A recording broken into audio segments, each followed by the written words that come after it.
Hello everyone, welcome to S Chabra Maths classes. Please subscribe, like and share. So this is our 7th lecture, inverse of a matrix. आज हम देखेंगे कि हम matrix का inverse कैसे निकाले थे। पिछले 6 लेक्चर्स में हमने देखा था कि मैट्रिक्स, उसके टाइप्स, उसकी प्रॉपर्टीज़, डिटर्मिनेंट, उसकी प्रॉपर्टीज़, उसको कैसे यूज़ करते हैं। तो जो स्टूडेंट्स आज मेरा फर्स्ट टाइम लेक्चर देख रहे हैं तो उनको पिछले 6 लेक्चर्स का मैं लिंक डिस्क्रिप्शन बॉक्स में डाल दूंगी, तो उनको ज़्यादा दिक्कत नहीं होगी ढूंढने में। तो आप वहीं से आप लिंक क्लिक कीजिए और आपको वहीं भी लेक्चर में मिल जाए, पिछले लेक्चर्स मिल जाएंगे। सो आज का हम अपना टॉपिक शुरू करते हैं बिना टाइम वेस्ट करते हुए। Inverse of a matrix. Inverse of a matrix क्या है? इन्वर्स यानी उसका उल्टा, जिसको हम हिंदी में क्या बोलते हैं, प्रतिलोम मैट्रिक्स।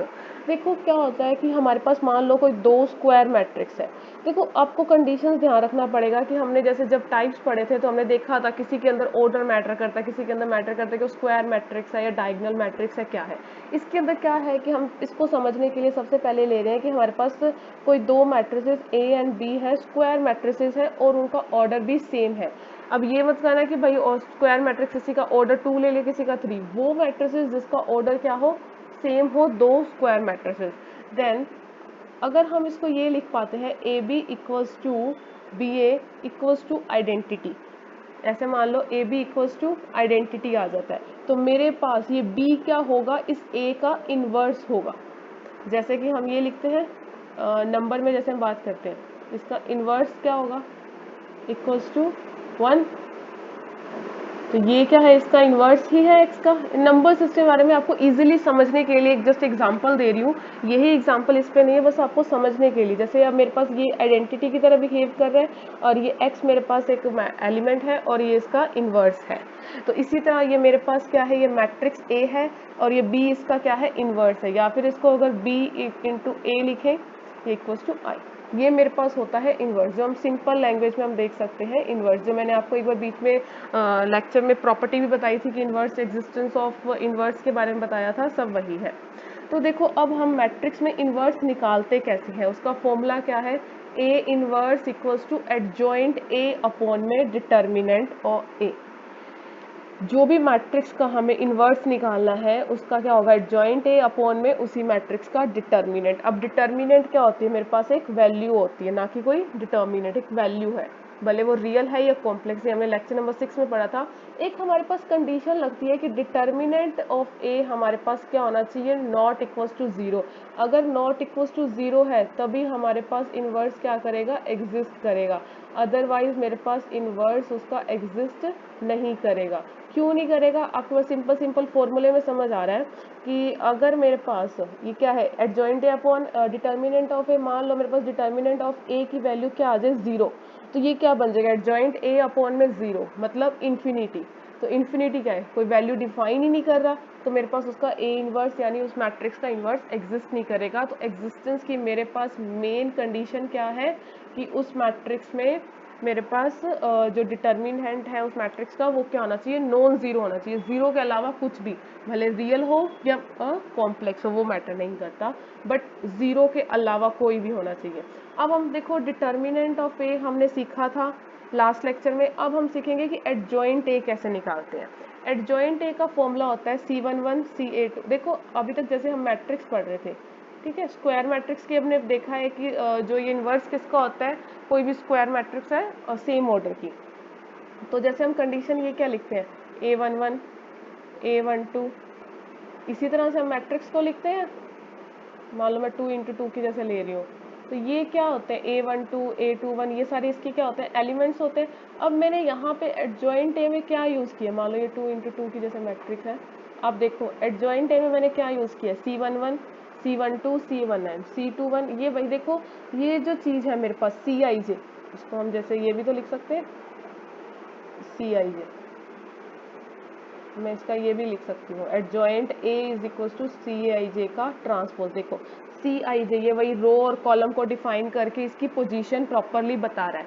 अब यहाँ पे ये क्या बता रहा है कि जो भी मेरे पास Cij है इसका ट्रांसपोज होगा तो ये क्या मेरे को देगा, एडजॉइंट ए। अब हमारे लिए मेन चीज समझने को आती है कि Cij क्या है, ये C किसको डिफाइन कर रहा है, ये डिफाइन कर रहा है हमें को फैक्टर्स को। कोफैक्टर्स और माइनर्स अभी हम देखेंगे कैसे करते हैं। देखो या तो इसको इस फॉर्म में लिखोगे एडजॉइंट को Cij का ट्रांसपोज, या फिर उसको ट्रांसपोज करके। ट्रांसपोज क्या होता है, रोज और कॉलम्स क्या होती है इंटरचेंज। आप देख लो यहाँ पे ये फर्स्ट रो थी, ये क्या बन गई हमारे पास first column, second row second column, ये हमारा इसने क्या कर दिया ट्रांसपोज कर दिया, लास्ट रो लास्ट कॉलम, इसी तरह से। ठीक है, अब या तो इसको एडजॉइंट ए निकालना हमारे लिए, देखो डिटर्मिनेंट की आप जितनी प्रैक्टिस करोगे उतनी कम है, तो जितना भी हम डिटर्मिनेंट का करते जाएंगे, अगर आपको डिटर्मिनेंट क्लियर हो गया निकालना, तो हमारे लिए सिर्फ मेन चीज़ बनती है एडजॉइंट निकालना। एडजॉइंट के लिए हमें चाहिए कोफैक्टर्स। अब हम निकालना सीखते हैं कोफैक्टर्स कैसे निकालते हैं, कोफैक्टर्स और माइनस। देखो अब देखो यहाँ पे ओवरऑल मेरे पास ए इनवर्स का फॉर्मूला क्या बन गया, मेरे पास ए इनवर्स अभी था equals to adjoint A upon में डिटर्मिनेंट ऑफ ए। यही चीज़ थी, डिटर्मिनेंट क्या है मेरे पास वैल्यू, तो मैंने इसको अपॉन में बाहर लिख दिया, ये पूरा का पूरा मेरे को ट्रांसपोज करके किसकी वैल्यू आ गई, एडजॉइंट ए की। और ये मेरे पास जो कंडीशन क्या थी, determinant of A not equal to 0 और Cij cofactors of matrix A.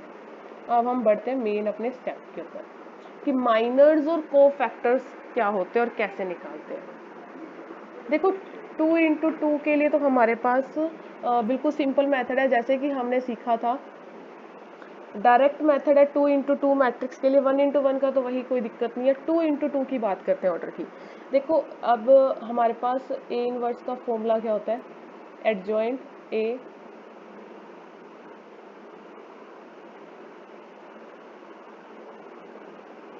Upon में डिटर्मिनेंट ऑफ ए। तो मैंने आपको ये लास्ट लेक्चर में सिखाया था कि डिटर्मिनेंट ऑफ ए 2 इंटू 2 का कैसे निकालते हैं, direct first matrix into fourth matrix minus first element into fourth element minus second element into third element. तो अब देखो ये मेरे पास फॉर्मूला है, डिटर्मिनेंट तो मेरे पास सिंपल निकल जाएगा।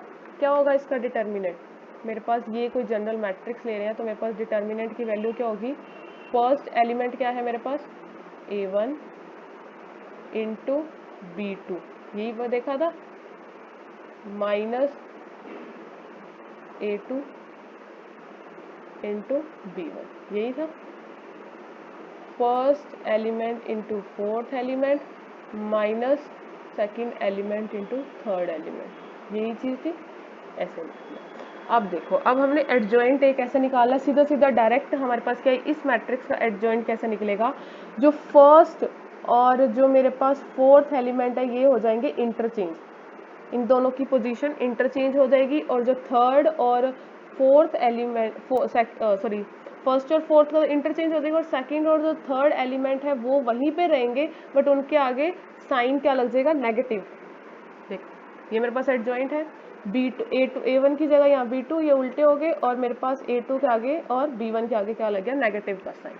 क्लियर, अब हम सीधी वैल्यू पुट करेंगे, जो मेरे पास ए इनवर्स का फॉर्मूला क्या है, एडजॉइंट ए अपॉन में डिटर्मिनेंट ऑफ ए। तो डिटर्मिनेंट ऑफ ए की वैल्यू हम ये लिख देंगे, और एडजॉइंट ए का जो हमने डायरेक्ट रिजल्ट निकाला है। तो 2 इंटू 2 का हमें इन्वर्स निकालना कोई डिफिकल्ट टास्क नहीं है, बहुत ही ईजी है, तो आप कैसे भी कर सकते हैं। मेन अब बात आती है 3 इंटू 3 की।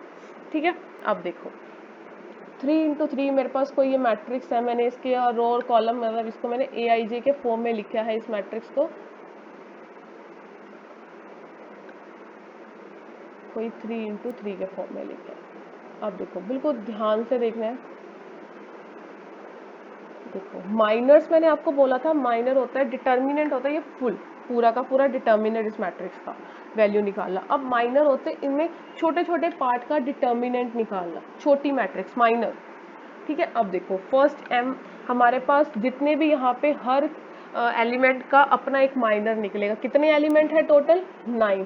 3 इंटू 3 की मैट्रिक्स है, 3 रो है 3 कॉलम है, तो टोटल एलिमेंट्स कितने हो गए, 9। तो मेरे पास 9 माइनर्स निकलेंगे। सबसे पहले माइनर निकालना सीखेंगे। देखो फर्स्ट M11 के लिए माइनर क्या होगा कि मेरे पास M11 यानी A11 के लिए माइनर होगा M11। तो ये हम क्या कर रहे थे, इस रो को छोड़ देंगे और इस कॉलम को छोड़ देंगे। अब मेरे पास यहाँ पे ये सिर्फ ये एलिमेंट्स बचे, इसका डिटर्मिनेंट निकालेंगे। ओके इसी तरह से मेरे को A12 निकालने के लिए, यानी A12 एलिमेंट के लिए माइनर निकालने के लिए क्या है, इसके लिए चाहिए मुझे, तो ये वाली रो छोड़ दी और ये कॉलम छोड़ दिया, तो मेरे पास क्या बचा, A21 A23, ये देखो ये बचा A21 A23 A31 A32। इसी तरह से जब मैं A13 एलिमेंट के लिए माइनर निकालूंगी तो मेरे पास क्या आएगा, ये देखो A13 के लिए निकालना है, ये हमने डिटर्मिनेंट में ऐसा सीखा था। तो तीन पार्ट तो ऐसे रहेंगे कि देखो इसका मेरे को रो, इसका कॉलम, तो मेरे पास जो एलिमेंट्स बचे उसका माइनर, उसका डिटर्मिनेंट निकालूंगी। इसी तरह से A21 के लिए, A22 के लिए, A23 A23, अब देखो वही करना है जो हमारे पास एलिमेंट्स थे, जिस एलिमेंट का माइनर निकाल रहे हैं उस वाले पार्ट, उस वाले जो एलिमेंट का रो और कॉलम को हमें लीव करना है, और उसके अलावा जो हमारे पास एलिमेंट बचेंगे हम उसका क्या निकालेंगे, डिटर्मिनेंट। ये होता है मेरे पास माइनर। बट हमें क्या चाहिए इन्वर्स के लिए, कोफैक्टर्स। तो कोफैक्टर का फॉर्मूला क्या होता है मेरे पास, CIJ, मैं इसको जनरल फॉर्म में लिख रही हूँ और माइनर को लिखती हूँ MIJ is equals to -1 I plus J into MIJ। मतलब माइनर फैक्टर की वैल्यू वही रहेगी, बट इसके आगे जो हमारे पास को फैक्टर के अंदर क्या रहेगा, साइन का डिफरेंस रहेगा। वो साइन हमें कैसे बताना है, जैसे हमने डिटर्मिनेंट निकालते वक्त देखा था, -1 की पावर में I प्लस J। अब वो माइनस है सम प्लस है, वो हमें देखना है। जैसे कि मेरे पास, ठीक है, ये मेरे पास फॉर्मूला, जैसे C11 निकाल रही हूँ तो C11 की मेरे पास यहाँ पे कोई भी वैल्यू निकल कर आएगी, ठीक है, जो वैल्यू निकल कर आएगी अब उसके आगे मुझे क्या लगाना है, -1 की पावर, आई क्या है इसमें 1, जे क्या है 1, तो 1 + 1 2, तो -1 की पावर 2 क्या होएगा, +1। क्लियर। इसी तरह से जब मैं C12 के लिए निकालूंगी तो मेरे पास आ जाएगा नेगेटिव साइन, C13 के लिए प्लस, C21 के लिए माइनस, C22 के लिए प्लस, C23 यानी -1 की पावर 2 + 3 माइनस, C31 C32 और C33 की तरह। इसी तरह मुझे क्या निकालने हैं, कोफैक्टर्स।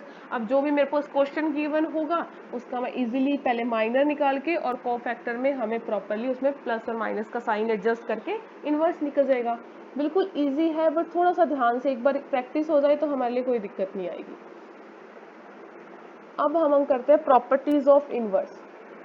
कुछ चीज़ें जैसे इसकी एग्जिस्टेंस के लिए हमें क्या चाहिए, अभी जैसे हमने पढ़ चुके हैं कि अगर किसी भी मैट्रिक्स का इन्वर्स कब एग्जिस्ट करेगा, जब उसका डिटर्मिनेंट नॉट इक्वल टू 0 होगा। अगर बाई चांस उसका डिटर्मिनेंट 0 हो गया तो वो उसका A इन्वर्स यानी उसका जो मेरे पास इन्वर्स है मैट्रिक्स का वो एग्जिस्ट नहीं करेगा। उसके बाद क्या कह रहा है, uniqueness. every inverse matrix has every inverse matrix has its unique inverse, यानी जिस मैट्रिक्स का इन्वर्स पॉसिबल है उसका सिंगल एक यूनिक ही इन्वर्स होगा। ये नहीं कि कोई और निकाल रहा है वैल्यू, कोई और निकाल रहा है, ऐसा नहीं होगा। जो भी इन्वर्स होगा सिंगल एक यूनिक ही होगा। इन्वर्स मैट्रिक्स इसलिए लिखा है कि यहाँ पे देखो मैंने आपको बोला कि कुछ मैट्रिक्स का इन्वर्स पॉसिबल है, कुछ का पॉसिबल नहीं है। जिसका डिटर्मिनेंट 0 आ गया उसके लिए तो इन्वर्स पॉसिबल ही नहीं है, तो जिसके लिए पॉसिबल है हम उसको क्या बोलते हैं, उन मैट्रिक्स को इन्वर्स मैट्रिक्स। तो ये बोल रहा है एवरी इन्वर्स मैट्रिक्स, यानी उन मैट्रिक्स का जिसका इन्वर्स पॉसिबल है उसका हमारे पास क्या होगा, एक सिंगल यूनिक इन्वर्स ही अवेलेबल होगा। जो भी हमारी वैल्यू आएगी वो यूनिक ही होगी। थर्ड हमारे पास आता है रिवर्सल लॉ ऑफ रेसिप्रोकल। मान लो मेरे पास ए बी कोई भी दो स्क्वायर मैट्रिक्स है सेम ऑर्डर की, इन्वर्स मैट्रिक्स ही है स्क्वायर ऑफ सेम ऑर्डर। तो मैं जब इन पे होल मल्टीप्लाई करके होल इन्वर्स लगाती हूँ तो मेरे पास क्या हो जाएगा, अपोजिट हो जाएगा, B inverse into A inverse. और मेरे पास फोर्थ प्रॉपर्टी क्या आती है, अगर मैं किसी का ट्रांसपोज करके इन्वर्स करूँ या इन्वर्स करके ट्रांसपोज करूँ तो मेरे पास वैल्यू क्या आएगी, सेम। तो ये हमारे पास था इन्वर्स ऑफ अ मैट्रिक्स।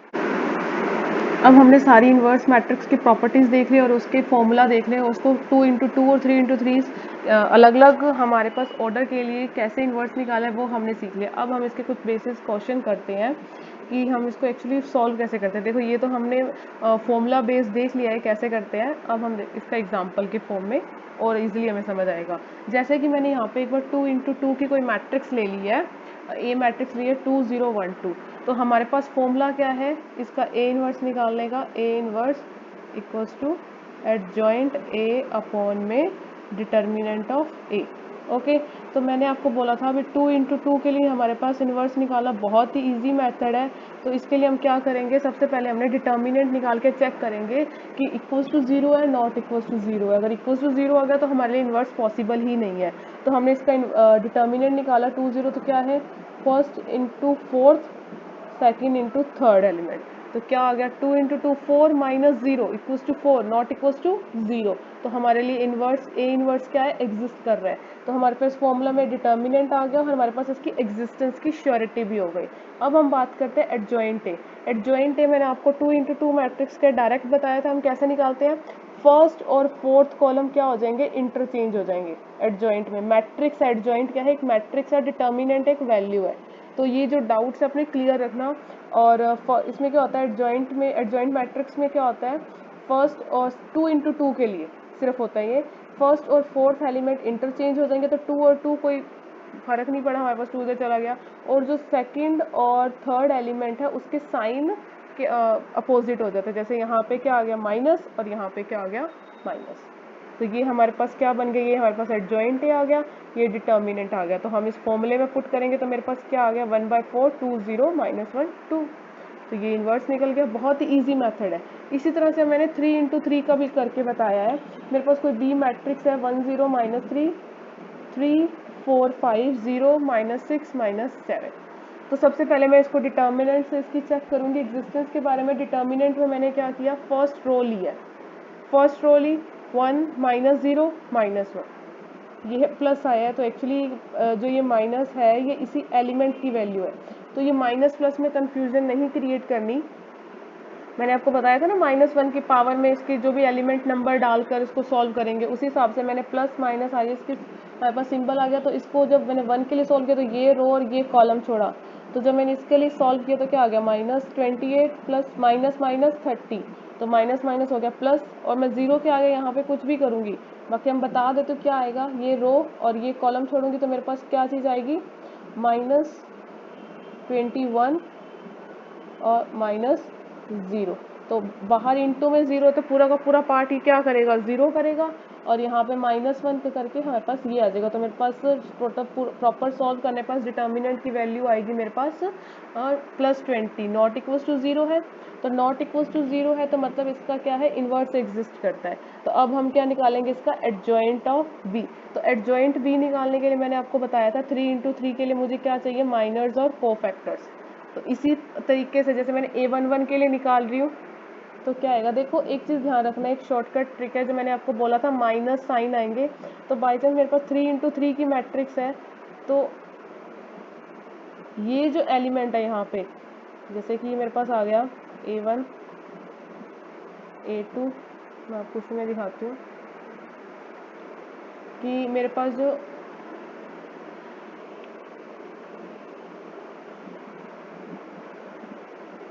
जो भी मेरे पास जैसे को फैक्टर जब मैंने निकाला था तो ये माइनस साइन का ही फर्क था माइनर से, ठीक है। तो अब बस इसके लिए शॉर्ट ट्रिक है कि ये जो 4 है एलिमेंट इन्हीं के आगे माइनस लगेगा, बाकी सबके आगे प्लस का साइन लगेगा। चेक कर लो A1 1 1 है तो -1 की पावर क्या होगी 1 + 1 2, तो पॉजिटिव साइन 1 2, -1 की पावर 3 तो क्या आ गया नेगेटिव साइन। इसके लिए positive negative positive negative positive negative negative. तो मेरे पास ये सीधा सीधा है, ये 4 एलिमेंट के आगे क्या लगा दो माइनस। तो हम जब सॉल्व करते हैं तो इसके लिए सबसे इजी तरीका क्या रहता है हमारे लिए कि जैसे ही मैं एडजॉइंट निकाल रही हूँ बाहर ये ट्रांसपोज, ठीक है, बाहर ये ट्रांसपोज लगा और मैंने ये 4 एलिमेंट के आगे पहले ही माइनस लगा दिया। अब जो भी वैल्यू आएगी माइनर की तो प्लीज़ थोड़ा अगर माइनस में वैल्यू आ जाती है तो वो माइनस माइनस करके प्लस हो जाएगा, तो इस चीज़ का ध्यान रखना।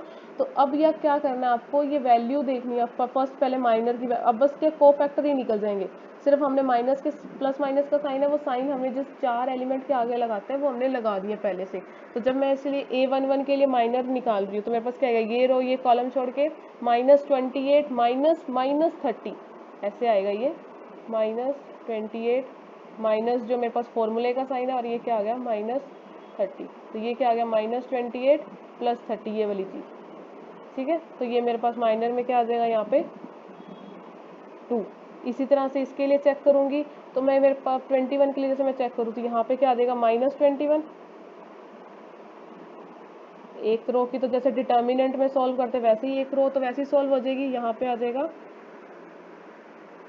-28। इसमें बाहर मल्टीप्लाई नहीं होता, जैसे डिटर्मिनेंट में बाहर मल्टीप्लाई होता है ना, इसमें वैसे नहीं होगा। इसी तरह से जब मैं A21 के लिए निकालूंगी, यानी ये रो और ये कॉलम छोड़ा, ये रो और ये कॉलम, तो 0 × -7 0, माइनस माइनस माइनस ये क्या हो जाएगा प्लस, तो माइनस × 6 यानी 0 - 6 माइनस, ये जो बाहर साइन है इसके लिए होल ब्रैकेट लगा दो, 0 - 6। तो ये मेरे पास प्रॉपर क्या बन जाएगा +6।